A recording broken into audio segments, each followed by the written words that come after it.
ভারত নাকি পাকিস্তান, কে আসলে বাংলাদেশের বন্ধু? আপনারা জানেন যে আমাদের বাংলাদেশের বর্তমান যত জনগণ আছে তার শতকরা 100% মানে 100% লোক দুই ভাগে বিভক্ত। কেউ বাংলাদেশের জন্য ইন্ডিয়াকে সাপোর্ট করে, কেউ বাংলাদেশকে ভালোবেসে পাকিস্তানকে সাপোর্ট করে। কেউ মনে করে পাকিস্তান আমাদের বন্ধু, কেউ মনে করে ইন্ডিয়া আমাদের বন্ধু। আসলে সত্য কোনটা? জনগণ কি আসলে ধোঁকার মুখে, নাকি এটা একটা রাজনৈতিক চাল? কোনটা আসলে কে প্রকৃত বন্ধু? এটা বিপদে না পড়লে বোঝা যায় না, আর যারা বিপদে পড়ে তারাই শুধু সঠিক বলতে পারে। খাস করে আপনারা জানেন বাংলাদেশের জনগণের মধ্যে বড় একটা অংশ বিদেশে থাকে, প্রবাসে থাকে, এবং তাদের কিন্তু বিভিন্ন দেশের লোকের সাথে চাকরি করার অভিজ্ঞতা আছে এবং করতেও। আমরা যখন বাঙালিরা কোনো জায়গায় কাজের জন্য যাই, আমরা আসলে কি প্রশ্নের সম্মুখীন হই সেটা যদি বলি, তাহলে আমরা বাংলাদেশ থেকে আমাদের প্রকৃত বন্ধু কে, আসলে ভারত না পাকিস্তান, এটা কিন্তু পরিষ্কার হয়ে যাবে। আপনারা নিজেরাই বিবেচনা করতে পারবেন। তো আমরা যেখানেই কাজে যাই না কেন, যে কোনো জায়গাতেই কাজের উদ্দেশ্যে রওনা দিই না কেন, প্রত্যেকটা জায়গাতেই কিন্তু লোকগুলির টেস্ট নেওয়া হয় বা পরীক্ষা নেওয়া হয় বা ইন্টারভিউ নেওয়া হয়, যাই বলি না কেন। প্রবাসে এই শব্দটা কেউ ইন্টারভিউ বলে, কেউ টেস্ট বলে, যে টেস্টে যাইতেছি।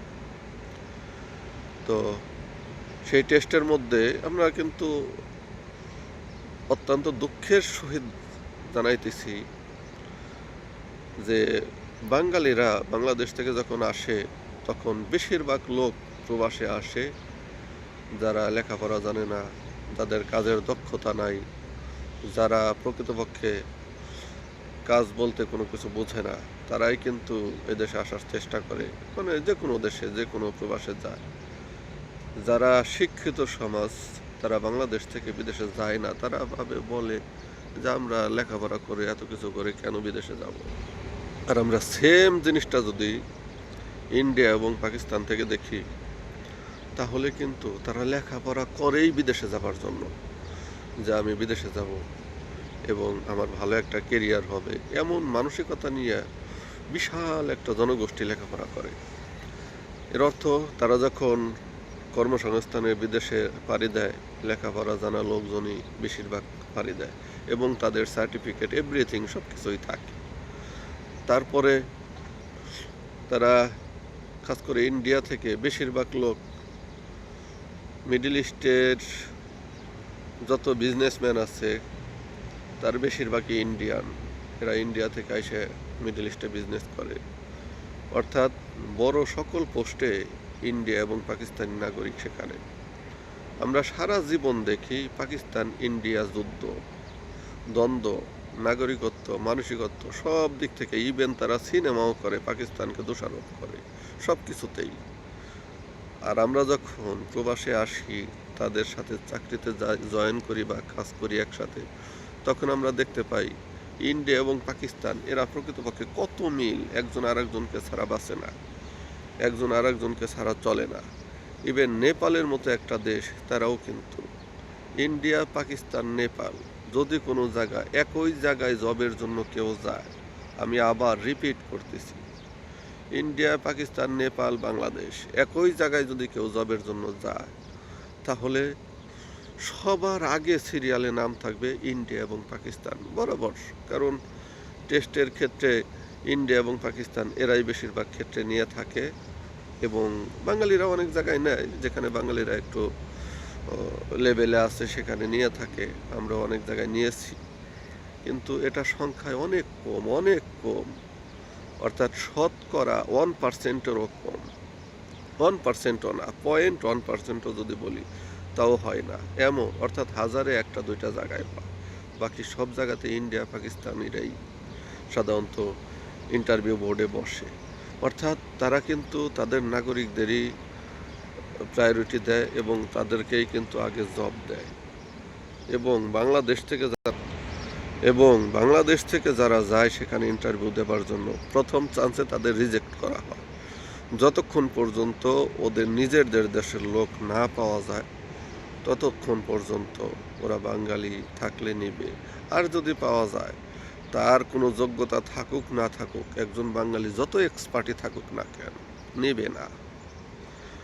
খাস করে একজন ইন্ডিয়ান যদি হয় এবং সে যদি মোট কথা ইন্ডিয়ার ধর্মে শিক্ষিত, তাহলে তো আর কোনো কথাই নাই।